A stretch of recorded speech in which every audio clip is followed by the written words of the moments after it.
पढ़ंतु class में आप सभी पढ़ंतुओं का स्वागत है। एक वीक में ही हमारे चैनल को इतना रिस्पांस देने के लिए आप सभी का बहुत बहुत धन्यवाद। और हमारा मेन एम है कि आप लोग घर बैठे बहुत अच्छा प्रिपरेशन कर पाएँ। इसके लिए पढ़ाई तो ठीक है, पढ़ाई के साथ साथ हम आगे प्लान कर रहे हैं कि आप लोगों को ऑब्जेक्टिव भी सॉल्व करवाएं और टेस्ट सीरीज भी जल्दी ही लॉन्च करें।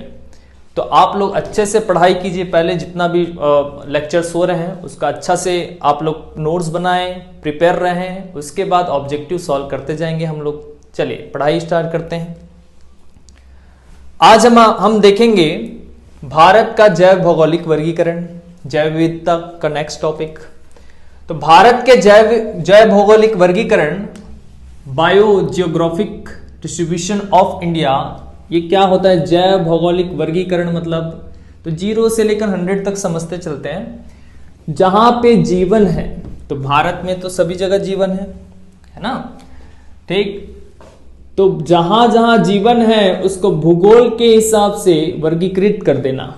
भौगोलिक दृष्टि से आपको वर्गीकृत करना है, ठीक, कि कहाँ पे पहाड़ है, कहाँ पे मरुस्थल है, कहाँ पे हिमालय क्षेत्र है, कहाँ पे मैदान है, इसको कितने भागों में बांटना है ये देखना है ना।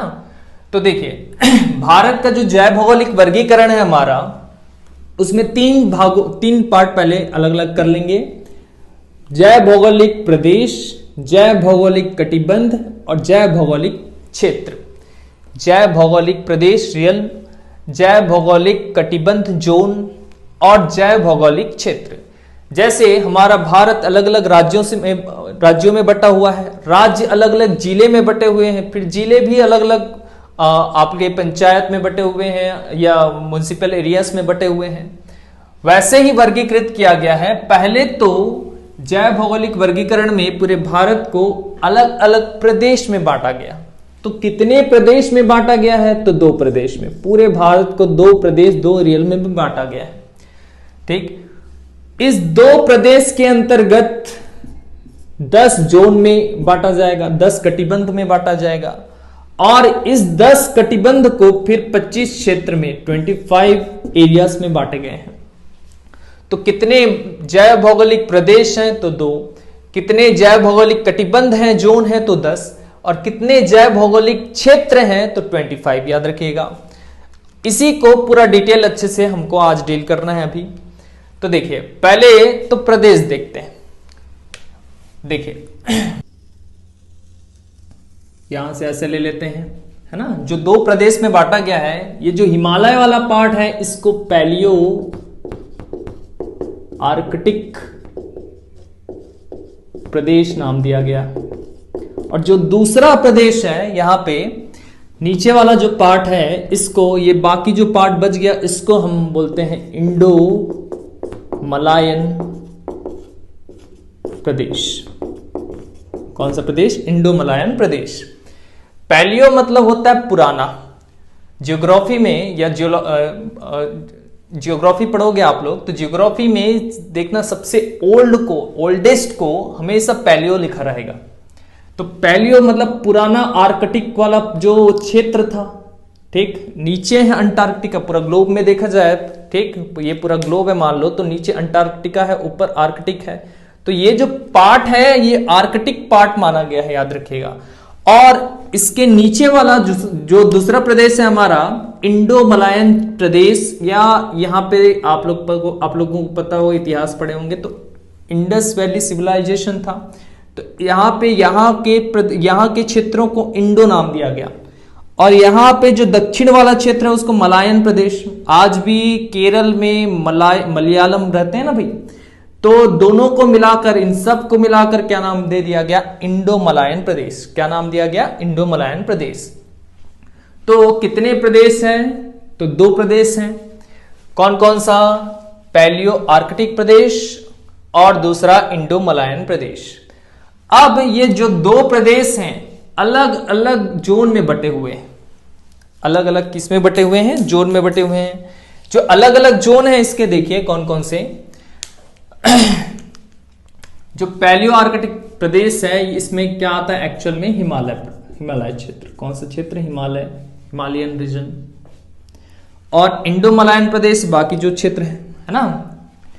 तो ये अब देखिए ये 10 कौन कौन से हैं वो याद रखना है पहले तो अब हिमालय क्षेत्र में 2 पार्ट कर दिया गया। ये जो सिक्किम वाले पार्ट है, ठीक, इसको नाम दिया गया पार हिमालय। कौन सा? पार हिमालय कटिबंध। कौन सा कटिबंध? पार हिमालय, जिसको इंग्लिश में बोलते हैं trans Himalaya, trans Himalayan zone. भारतीय हिमालय या हिमालय, हिमालयन रीजन, ठीक। बाकी जो इधर बाकी जो बच जाता है हिमालय, उसको दूसरा नाम क्या देते हैं? हिमालय। तो आपका जो पैलियो आर्कटिक प्रदेश है उसको 2 भाग, उसमें कितने कटिबंध आते हैं? 2। कौन कौन से? पार हिमालय और हिमालय, ठीक। बाकी जो आएंगे ये इधर आएंगे 8, ठीक। फिर 2 + 8 मिलकर कितना कटिबंध जोन बनाएंगे? 10 जोन। तो बाकी 8 कौन कौन से हैं वो बहुत इजी है, दिख जाइए आप लोग, है ना। ये जो मरुस्थल क्षेत्र है तो उसको भारतीय मरुस्थल बोल देंगे। क्या बोल देंगे? भारतीय मरुस्थल, इंडियन डेजर्ट, है ना। इसके नीचे यहां पे थोड़ा बहुत अर्ध मरुस्थलीय क्षेत्र भी है, ठीक। क्या है? अर्ध मरुस्थलीय, या इसको शुष्क भी बोलते हैं, अर्ध शुष्क क्षेत्र, ठीक। तो यहां पे सेमी डेजर्ट, एरिड, ठीक, अर्ध मरुस्थलीय शुष्क क्षेत्र। ये जो क्षेत्र है देखिए यहां पे मान लो ये तो एरिया वाला पार्ट हो गया, यहां पे पाकिस्तान है, आप लोग जानते हैं, इधर अफगानिस्तान है, ये पूरा लैंड वाला पार्ट हो गया, लैंडलॉक, ठीक। ये जो क्षेत्र है ये यहां से लेकर यहां तक पूरा समुद्र है। क्या है? पूरा समुद्र। तो समुद्र वाले पार्ट को तटीय क्षेत्र क्या बोलेंगे? तट, जो तट में है, ये देखो समुद्र तट बोलते हैं ना, ये पूरा जो यहाँ पे बांग्लादेश आपका हो गया, बांग्लादेश के नीचे यहां से जो यहां तक है पूरा तट है, ठीक। तो इसको बोलेंगे क्या? तटीय क्षेत्र।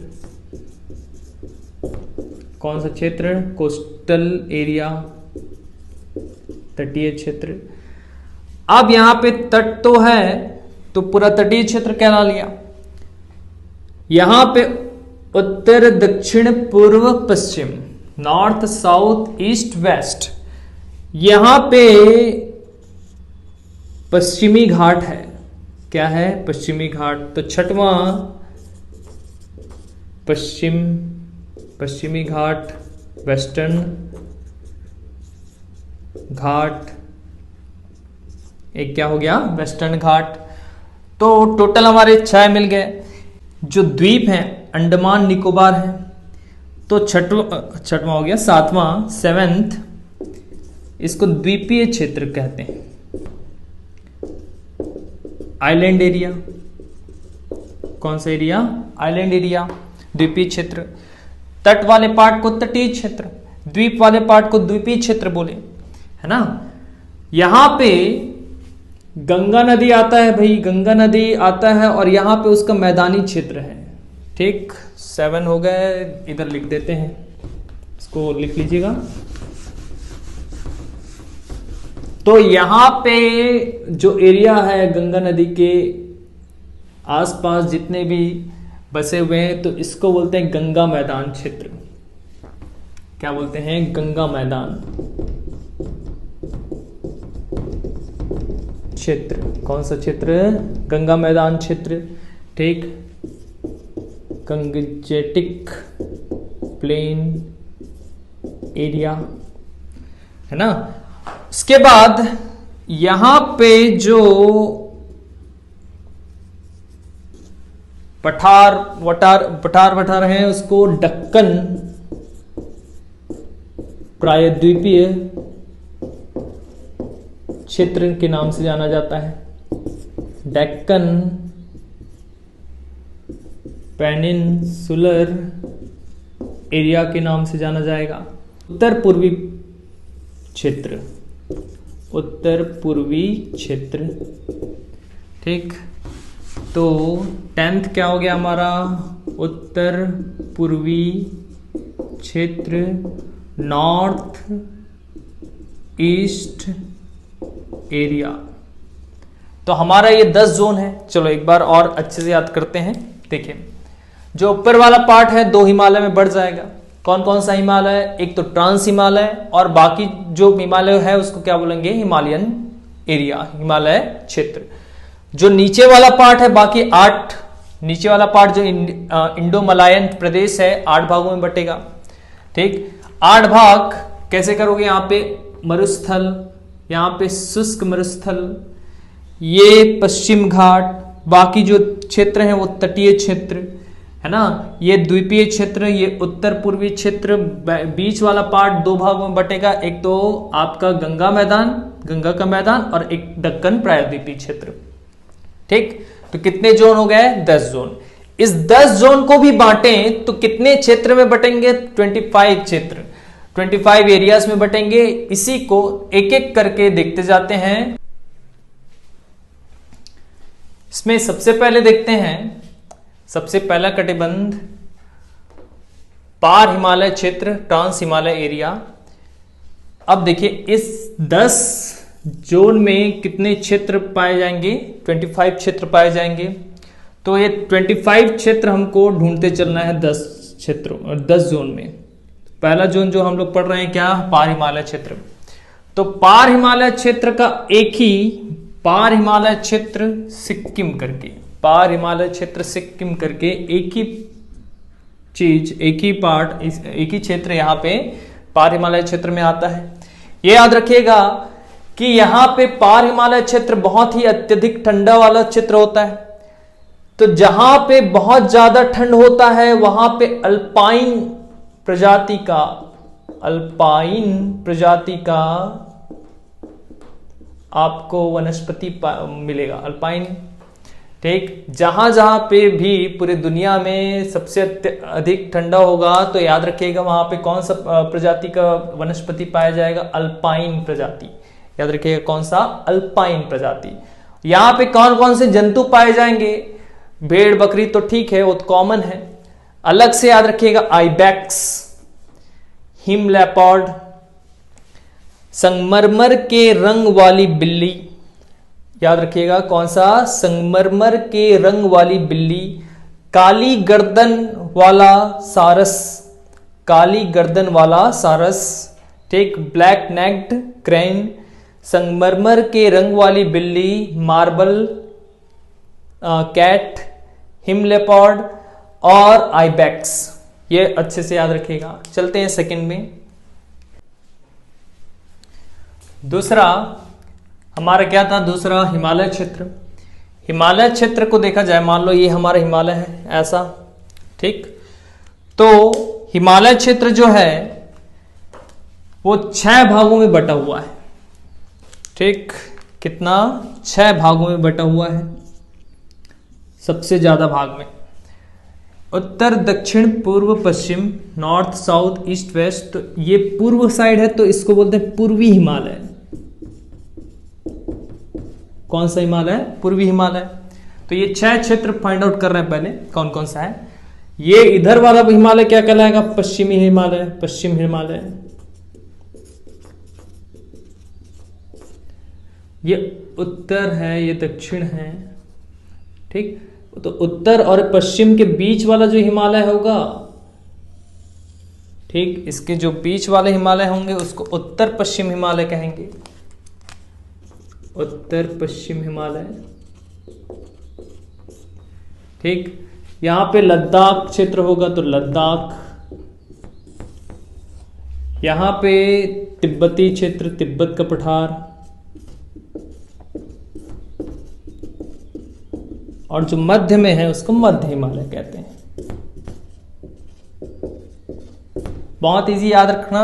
पूर्वी हिमालय, मध्य हिमालय, पश्चिमी हिमालय, उत्तर पश्चिम हिमालय, लद्दाख और तिब्बत का पठार। ये 6 क्षेत्र आते हैं। कितने क्षेत्र? 6। टोटल अभी 25 में 7 बस हुए हैं। एक तो ट्रांस हिमालय में था, ठीक, ट्रांस हिमालय में सिक्किम क्षेत्र, और ये 6 जो क्षेत्र हैं, ठीक, वो हिमालय क्षेत्र के हैं। कौन कौन से? पूर्वी हिमालय, मध्य हिमालय, पश्चिमी हिमालय, उत्तर पश्चिम और लद्दाख। अब यहां पे क्या क्या याद रखना है, देखिए। पहला याद रखना कि पूर्व हिमालय से पश्चिम हिमालय की ओर जाने से, ठीक, टेम्परेचर, तापमान बढ़ता है। टेम्परेचर क्या होगा? बढ़ेगा, ठीक। तो पूर्व से पश्चिम हिमालय की ओर, क्योंकि पूर्वी हिमालय विषुवत रेखा जो है उसके पास है भाई, तो विषुवत रेखा मतलब गर्मी वाला क्षेत्र। तो पूर्वी हिमालय में गर्मी वाला क्षेत्र ज्यादा होगा, पश्चिमी। तो पूर्वी से पश्चिमी जाओगे तो ऊपर उठते जाओगे, तो ऊपर उठते जाओगे तो तापमान बढ़ेगा, ठीक। दूसरा, पूर्वी हिमालय से पश्चिमी हिमालय जाने से वनों की सघनता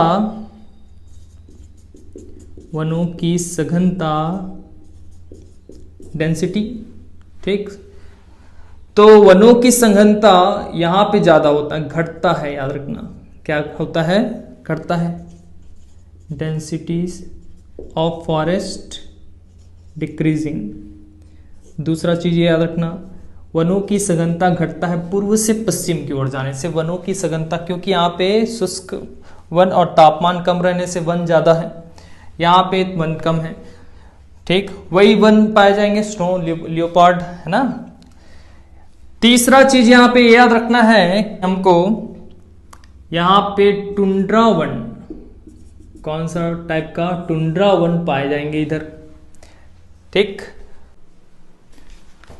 थर्ड में भारतीय मरुस्थल देखते हैं। भारतीय मरुस्थल, इंडियन डिजर्ट। इंडियन डिजर्ट में याद रखिएगा यहां पे सबसे अधिक कीटों की प्रजाति पाई जाती है, स्पीसीज पाए जाते हैं, बग्स के सबसे ज्यादा। और यहां पे chinkara, great Indian bustard, flamingo, ठीक, ऐसे जंतु पाए जाते हैं। Chinkara, great Indian bustard, flamingo, ठीक। और 2 क्षेत्र यहां पे पाए जाएंगे, एक तो कच्छ और थार, दूसरा थार। कच्छ और दूसरा थार। तो कच्छ और थार भारतीय मरुस्थल के भाग हो गए। तो 2 क्षेत्र यहां पे और बढ़ गए, 2 क्षेत्र कच्छ और थार, ठीक। टोटल 7 और 2 9 हो गए। हमको कहां तक ढूंढना है? 25 ढूंढना है। अर्ध शुष्क क्षेत्र में ज्यादा कुछ याद रखने का है नहीं। यहां पे गिर प्रजाति के शेर पाए जाते हैं, याद रखिएगा। और यहां पे भी 2 क्षेत्र बटे हुए हैं, एक तो पंजाब का मैदान इस क्षेत्र में आता है, ठीक, पंजाब प्लेन्स। और दूसरा आपका राजस्थान, गुजरात, राजपुताना आता है, ठीक। तो अर्धशुष्क क्षेत्र के 2 भाग कौन कौन से? पंजाब और गुजरात। तो पंजाब का मैदान और गुजरात राजपुताना, ठीक। तो टोटल और कितने हो गए? 2 और हो गए, 6 7 9 11, ठीक। इसके बाद नेक्स्ट में चलते हैं। देखिए, 5वां हमारा पश्चिमी घाट, वेस्टर्न घाट, है ना। सबसे पहले इसमें याद रखिएगा, जो कल भी नेक्स्ट प्रीवियस लेक्चर में भी बताया था, अत्यधिक जैव विविधता वाला क्षेत्र है पश्चिमी घाट, मोस्ट बायोडाइवर्सिटी वाला। यहाँ पे गिलहरी, ठीक, बड़ा आकार का गिलहरी, शेर के पूंछ वाला बंदर, है ना, भारतीय हाथी और एशियाई बाघ पाए जाते हैं, पहले देखे थे। एक और याद रखना, यहाँ पे लायन टेल्ड मैकॉक भी पाया जाता है, लायन टेल्ड मैकॉक भी पाया जाता है। पश्चिमी घाट में 2 क्षेत्र आते हैं, एक तो मालाबार का मैदान, मालाबार मैदान, है ना। एक कौन सा मैदान? मालाबार का मैदान, केरल वाला पार्ट, ठीक। और दूसरा यहां पे पश्चिमी घाट पर्वत, पश्चिमी घाट पर्वत, ठीक। वेस्टर्न घाट माउंटेन तो मालाबार मैदान, पश्चिमी घाट पर्वत, ये टोटल 2 इसका। तो और कितने क्षेत्र हो गए इसमें? 2 और क्षेत्र हो गए। ठीक। भारतीय द्वीप समूह, इंडियन आइलैंड रीजन, इसमें याद रखना भारतीय द्वीप समूह मतलब किसकी बात कर रहा है? ये 2, एक तो अंडमान और दूसरा निकोबार। 2 क्षेत्र इसमें आते हैं, अंडमान और दूसरा निकोबार। ठीक, अंडमान निकोबार। तो अंडमान तो 2 क्षेत्र और जोड़ लीजिए इसमें, अंडमान निकोबार। 572 द्वीपों का समूह है, दोनों को मिलाएंगे। लेकिन इसमें याद रखिएगा 572 जो द्वीप हैं उसमें 36 बस निवासरत हैं, मतलब रिसाइड के लायक सिर्फ कितने हैं? 36 में रहते हैं लोग। 10 डिग्री चैनल द्वारा विभाजित होता है अंडमान और निकोबार। ठीक, अक्षांशीय और अक्षांशीय देशांतर स्थिति देखें तो कौन से चैनल इसको बांटता है? 10 डिग्री चैनल। यहां पे क्या क्या पाए जाते हैं? Dolphin, jackfruit, mollusc. 3 चीज अच्छे से याद रखना, dolphin, jackfruit, mollusc. Ganga dolphin Himalaya क्षेत्र में। ठीक, यहां पे डॉल्फिन, जैक फ्रूट और मोलस्क। यहां पे बहेड़ा वृक्ष पाया जाता है, ये औषधि के लिए बहुत काम आता है, याद रखिएगा, बहेड़ा वृक्ष। ठीक, ये है 6वां आपका भारतीय द्वीप समूह। नेक्स्ट देखते हैं।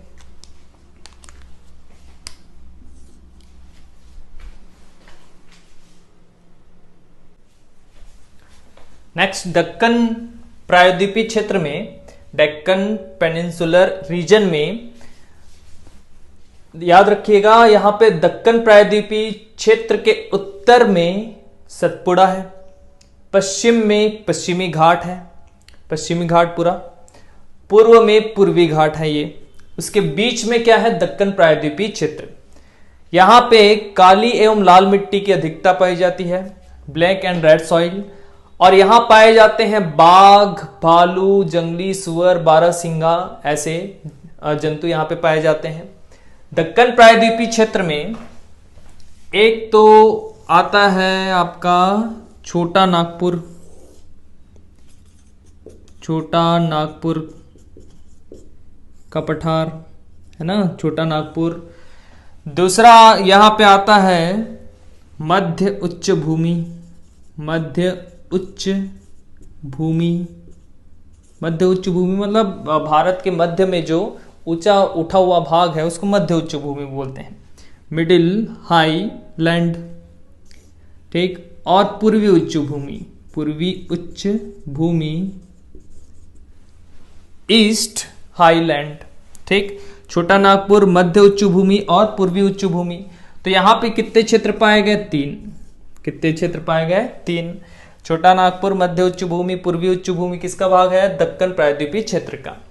गंगा मैदानी क्षेत्र, गंगेटिक प्लेन रीजन में उर्वर क्षेत्र, मतलब उर्वरकता, मतलब जहां पे उत्पादन ज्यादा होता है उर्वरक क्षेत्र कहलाता है। सबसे ज्यादा उर्वरक क्षेत्र गंगा मैदानी क्षेत्र। ऑब्वियस है, गंगा नदी है तो नदी के किनारे जो मिट्टी मिलेगा वो उसमें उर्वरकता ज्यादा होगा। ब्लैक बक पाए जाएंगे इधर, भारतीय गेंडा भी पाया जाएगा, याद रखिएगा, ब्लैक बक और भारतीय गेंडा। गंगा मैदानी क्षेत्र में बहुत इजी, देखिए, एक तो ऊपरी गंगा मैदानी क्षेत्र और एक निचली गंगा मैदानी क्षेत्र आता है। ठीक, अपर गंगेटिक प्लेन और लोअर गंगेटिक प्लेन। तो यहां पे 2 क्षेत्र हो गए, तो इसके कितने क्षेत्र हो गए? 2। ठीक, याद करते चलेंगे। नेक्स्ट, लास्ट 2 देखते हैं। अब तटीय क्षेत्र में देखते हैं। तटीय क्षेत्र में देखते हैं कोस्टल रीजन में। कोस्टल रीजन में 3 प्रकार के जंतु, घड़ियाल, एविफॉना ड्यूगोंग, एविफॉना ड्यूगोंग और घड़ियाल पाए जाते हैं। तटीय क्षेत्र में 3 क्षेत्र याद रखना, जैसे ये तट है भारत का, दक्षिण पाट है, ये इसको बोलते हैं पूर्वी तटीय क्षेत्र, पूर्वी भाग, तो पूर्वी तटीय क्षेत्र है ना, पूर्वी तटीय क्षेत्र। ये है पश्चिम पार्ट, तो पश्चिमी तटीय क्षेत्र, पश्चिम घाट। पश्चिमी घाट किसको बोले? जो पहाड़ वाला एरिया था, और जो तट वाला एरिया होगा तो उसको पश्चिमी तटीय क्षेत्र कहते हैं, पश्चिमी तटीय क्षेत्र। और यहां पे है लक्षद्वीप, क्या है? लक्षद्वीप। तो टोटल यहां पे 3 हो गए। ठीक, कौन कौन सा? East coastal area, west coastal area और एक लक्षद्वीप।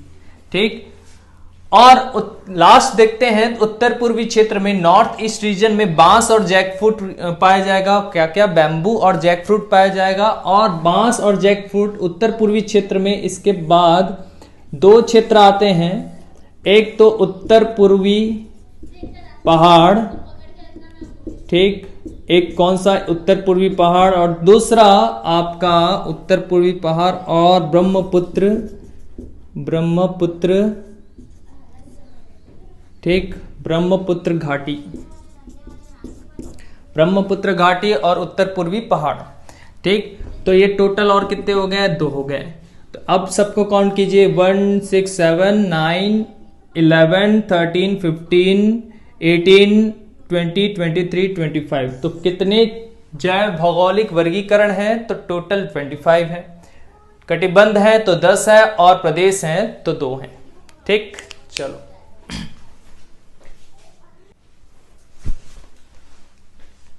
अब देख लेते हैं जैव विविधता का महत्व, importance of biodiversity.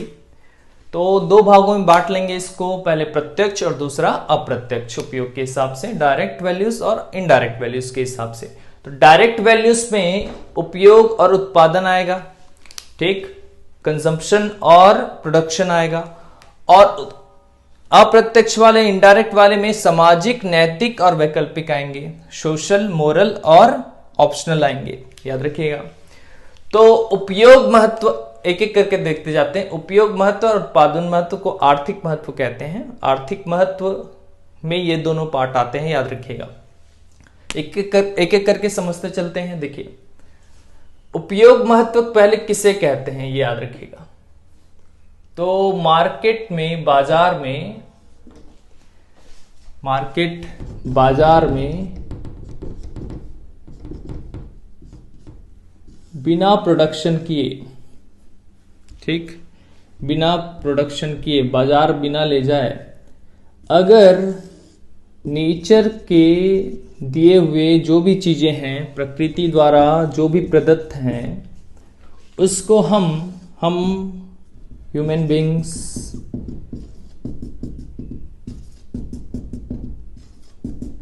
Manav direct अगर यूज कर पा रहे हैं, यहां बिना ले जाए, डायरेक्टली प्रकृति से जो हम कंज्यूम उपयोग कर पाते हैं, इसी को उपयोग महत्व कहते हैं। अब एग्जाम्पल देखते जाते हैं उपयोग महत्व का। एक, डायरेक्टली प्रकृति से क्या क्या चीजें हम उपयोग कर पाते हैं। एक तो फूड, क्या है? फूड। दूसरा फूड, ठीक, आप भोजन। कई फूड ऐसे हैं जिसको डायरेक्टली, कई फल भी ऐसे हैं देखिएगा जिसको डायरेक्टली हम कंज्यूम करते हैं बिना प्रोडक्शन के, है ना, पेड़ से तोड़ लो, खा लो, है ना। दूसरा फाइबर में जूट, ये सब आएंगे, कॉटन, जूट, ये सब का यूज डायरेक्टली कर लेते हैं हम। तीसरा फ्यूल यहां पे आप बोलोगे उसका तो प्रोडक्शन होता है, लेकिन यहां पे जैसे जलीय लकड़ियां हैं, फायरवुड्स हैं, तो फायरवुड्स की बात कर रहे हैं यहां पे। तो जलीय लकड़ियां भी एक फ्यूल है, पुराने जमाने में तो वही यूज करते थे ना भी, ठीक। तो फूड, फाइबर, फ्यूल, औषधि के रूप में प्रयोग करना, औषधि के रूप में प्रयोग कर लेना, औषधि, मेडिसिन के रूप में। कई प्रकृति की ऐसी चीजें हैं जिसको डायरेक्ट हम यूज कर लेंगे, देखिएगा, प्रकृति औषधि के रूप में, ठीक। कई चीजें काम आएंगे। तो इस सब जो डायरेक्ट प्रकृति से हमको प्रदत्त होता है बिना मार्केट में ले जाए, उसी को उपयोग महत्व कहते हैं। डायरेक्ट उपयोग कर ले रहे हैं हम, है ना। अब देखते हैं उत्पादन महत्व। उपयोग महत्व का जस्ट अपोजिट। अगर नेचर की चीजों को, प्रकृति से के चीजों को हम मार्केट में सेल आउट करने जाएं तो वो उत्पादन महत्व होगा। ठीक, उपयोग महत्व क्या होता था? डायरेक्ट उपयोग कर लेना हमारे द्वारा। उत्पादन महत्व आप मार्केट में सेल आउट करें। जैसे कपड़े डायरेक्ट हमको मिलेंगे क्या? नेचर से। ठीक, बिल्कुल नहीं, ये जो सब कपड़े पहनते हैं हम लोग, ठीक, तो क्लोथ्स एक क्या हो गया आपका उत्पादन महत्व वाले। जितने भी सौंदर्य की चीजें हैं, क्रीम, पाउडर, ठीक, फेशियल्स, ये सब क्या हैं? उत्पादन करने के लिए जाते हैं पहले। ठीक, उसके बाद फर्टिलाइजर, उर्वरक भी नेचर से मिल भी जाता, डायरेक्ट उपयोग कर सकते हैं आप खाद वाद को। लेकिन उर्वरक आजकल बीज उर्वरक, ये सब फर्टिलाइजर्स, ये सब भी मार्केट में जाके सेल आउट होता है ना। जो जितने इंजीनियरिंग वर्क है, कोयला से जो भी मार्केट में बिक रहा है, वो सब क्या आएंगे? उत्पादक महत्व में आएंगे, प्रोडक्शन वैल्यूज में आएंगे। ठीक, अगर प्रकृति से ह्यूमन बीइंग डायरेक्ट कंज्यूम करे तो कंजम्पशन वैल्यू होता है, और प्रोडक्शन करके कंज्यूम करे तो उसको उत्पादन महत्व कहते हैं। ठीक, अब देखते हैं सामाजिक, नैतिक और वैकल्पिक महत्व, इसको समझते जाते हैं। सामाजिक महत्व में जैव विविधता के सामाजिक महत्व थोड़ा समझते चलते हैं। सामाजिक शब्द बना है समाज से, सोसाइटी से। सोसाइटी मतलब कौन? हम लोग, मानव समूह, है ना। मनुष्य जब एक दूसरे के साथ किसी ना किसी मतलब के लिए रहने लगे, उसी को समाज कहते हैं, सोसाइटी कहते हैं। तो इसका किसके साथ महत्व देखना है हमको? जैव विविधता के साथ। किसके साथ? जैव विविधता के साथ, बायो डायवर्सिटी के साथ। बायोडायवर्सिटी मतलब क्या? अलग अलग प्रजाति। ठीक, अलग अलग प्रजाति, जैसे पेड़ पौधे हो गए, जानवर हो गए, एनिमल्स।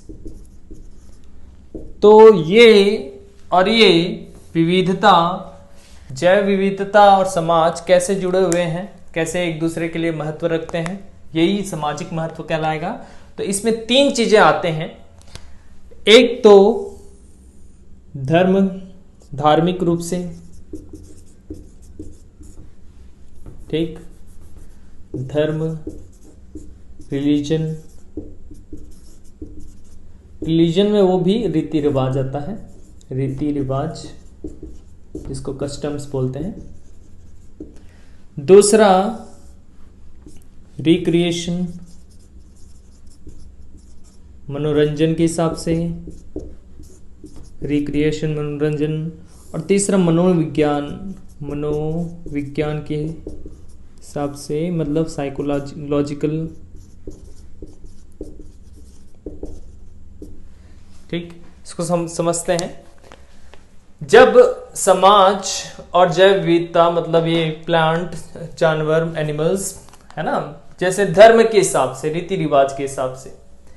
ठीक, पहला क्या? रीति रिवाज या धर्म के हिसाब से। कई पेड़ का हम, जैसे पीपल के पेड़ का हम पूजा करते हैं, तुलसी पेड़ का हम पूजा करते हैं, है ना। ठीक, जानवरों का पूजा करते हैं, है ना। ठीक, जैसे गाय को हम पूजते हैं, हिंदू धर्म में पूजा जाता है। तो ये धर्म के हिसाब से क्या हो गया? सामाजिक महत्व हुआ। ठीक है। दूसरा मनोरंजन के हिसाब से, जैसे कई जानवर पालतू होते हैं, देखना, जैसे मिट्ठू को पालते हैं, है ना, कई कुत्ते को पालते हैं। ठीक, और एक दूसरे का मनोरंजन में भी भागीदारी बनते हैं, तो वो मनोरंजन के हिसाब से हो गया भाई। मनोविज्ञान के हिसाब से मतलब सोच, मनोविज्ञान, मन की विज्ञान। अब मन मतलब 3 चीज, मतलब उसका जो सोल है, मन है, माइंड है, ठीक, उसका शरीर है, ठीक, और उसका माइंड, ठीक, बॉडी, सोल एंड माइंड। ठीक, ये तीनों से जानवरों के साथ या पेड़ के साथ जुड़ना, जैसे कई पेड़ कटाई के लिए चिपको आंदोलन हुआ था, अपना जान दे देते हैं, है ना। कई देखना अभी जानवरों को कोई मारता है तो उसको बचाने के लिए दौड़ पड़ते हैं, है ना। तो मनोवैज्ञानिक साइकोलॉजिकल रिलेशन होता है। तो याद रखिएगा, सामाजिक महत्व में 3 चीज आएंगे, एक तो धर्म के हिसाब से, एक मनोरंजन के हिसाब से, एक मनोविज्ञान के हिसाब से। इसमें क्वेश्चन ऐसे पूछ सकता है ऑब्जेक्टिव बेस पे कि तुलसी की पूजा करना कैसा महत्व होता है ना। गायों की रक्षा करना कैसा महत्व है। जैसे यूपी गवर्नमेंट गाय के लिए अब एक्ट ले आया है, कानून ले आया है, ठीक, कि गाय को कोई भी नुकसान पहुंचाएगा उसके लिए दंड का प्रावधान कर दिए गए हैं, है ना। तो ये हुआ आपका सामाजिक महत्व। अब देखते हैं नैतिक महत्व, मोरल इंपॉर्टेंस। नैतिक महत्व में देखते हैं, नैतिक महत्व, मोरल इंपॉर्टेंस। पहले तो नैतिक का मतलब समझना, नैतिक जिम्मेदारी है हमारा, ऐसा सुने होंगे आप लोग, ठीक। नैतिक नीति शास्त्र से जुड़ा हुआ है, एथिक्स से जुड़ा हुआ है। एथिक्स में क्या फाइंड आउट करते हैं कि क्या चीज सही है, क्या चीज गलत है, which is right, which is wrong. तो देखिए, जैव विविधता में जो अलग अलग प्रजाति हैं, अलग अलग क्या हैं, प्रजाति हैं, ठीक, पेड़ पौधे हैं, जानवर जंतु हैं, है ना। तो अलग अलग प्रजाति स्पीसीज हैं, ठीक। मैं मान लो ये पहला स्पीसीज, दूसरा स्पीसीज, तीसरा, चौथा, पांचवा, ये 5 प्रजाति हैं यहाँ पे। और इधर एक मानव है, मानव मतलब हम लोग, ठीक, इधर हम लोग हैं, है ना। तो ह्यूमन क्या करते हैं कि जो जो प्रजाति हमारे लिए नीड होता है उसी का हम लोग संरक्षण करते हैं, प्रोटेक्शन करते हैं, और जो हमारे मतलब का नहीं होता उसको छोड़ देते हैं, ठीक, उसका कंजर्वेशन करना छोड़ देते हैं। तो ऐसा ना करें। ऐसा प्रजाति जो हमारे मनुष्य के मतलब का नहीं है, फिर भी मनुष्य का ये नैतिक जिम्मेदारी है, मोरल रिस्पॉन्सिबिलिटी है कि इन प्रजातियों को वो संरक्षण प्रदान करे, प्रोटेक्शन प्रदान करे, ठीक। केवल प्रजाति नहीं, मोरल रिस्पॉन्सिबिलिटी में एक तो प्रजाति होता है, प्रजाति का हम संरक्षण करें, और दूसरा इकोसिस्टम, ठीक, पारिस्थितिकी तंत्र, इसका भी संरक्षण करें, इकोसिस्टम, है ना। क्योंकि प्रजाति स्पीसीज को हम संरक्षित करेंगे, सभी स्पीसीज को, तभी तो पारिस्थितिकी तंत्र सही चलेगा, अनबैलेंस नहीं होगा। जो आजकल बहुत देखा जा रहा है कि अनबैलेंस का मुद्दा उठ रहा है ना भाई, ठीक। ऐसे प्रजाति जो मानव के आवश्यकता के नहीं है लेकिन उसका संरक्षण मानव प्रदान करे, उसी को मोरल रिस्पॉन्सिबिलिटी कहते हैं, मोरल नैतिक महत्व कहते हैं। तो नैतिक महत्व हमारे लिए दो चीजों के लिए यहाँ पे, एक तो प्रजातियों के लिए भी और दूसरा पारिस्थितिकी तंत्र के लिए भी, याद रखिएगा। नेक्स्ट चलते हैं वैकल्पिक महत्व पर, अल्टरनेटिव इंपॉर्टेंस। लास्ट वैकल्पिक महत्व में, इसको अल्टरनेटिव या ऑप्शनल भी कहते हैं, ऑप्शनल इंपॉर्टेंस ऑफ बायोडायवर्सिटी। तो बायोडायवर्सिटी है, मान लो अलग अलग प्रजाति हैं पेड़ पौधे के, है ना, अलग अलग प्रजातियां हैं, जानवर अलग अलग हैं, एनिमल्स अलग अलग हैं। तो कम से कम हमारे विकल्प के रूप में, ऑप्शन के रूप में इनको संरक्षित रखना है, इसको प्रोटेक्ट रखना है, प्रोटेक्शन देना है, ठीक। विकल्प के रूप में प्रोटेक्शन देना मतलब क्या कि फार्मास्यूटिकल्स कंपनी कई दवाइयां बनाती हैं और कई दवाइयां बन चुकी हैं, कई दवाइयां अभी बनना बाकी है, आप लोगों को पता ही है। तो कब कौन सा प्रजाति का पेड़ पौधा या कब कौन सा जानवर, किस प्रजाति का जानवर यूज हो जाए विकल्प के रूप में, इसलिए भी संरक्षित करना आवश्यक है। इसी को क्या कहते हैं, वैकल्पिक महत्व। जैसे कोविड-19 का इलाज क्या पता इन्हीं में छुपा हो, इन्हीं प्रजातियों में कुछ छुपा हो, है ना। तो इसलिए ये सब विकल्प क्या कहलाता है, वैकल्पिक महत्व। वैकल्पिक महत्व में क्या आएगा, ऑप्शनल में विकल्प के रूप में जैव विविधता का संरक्षण ही वैकल्पिक महत्व कहलाएगा। ठीक, चलो।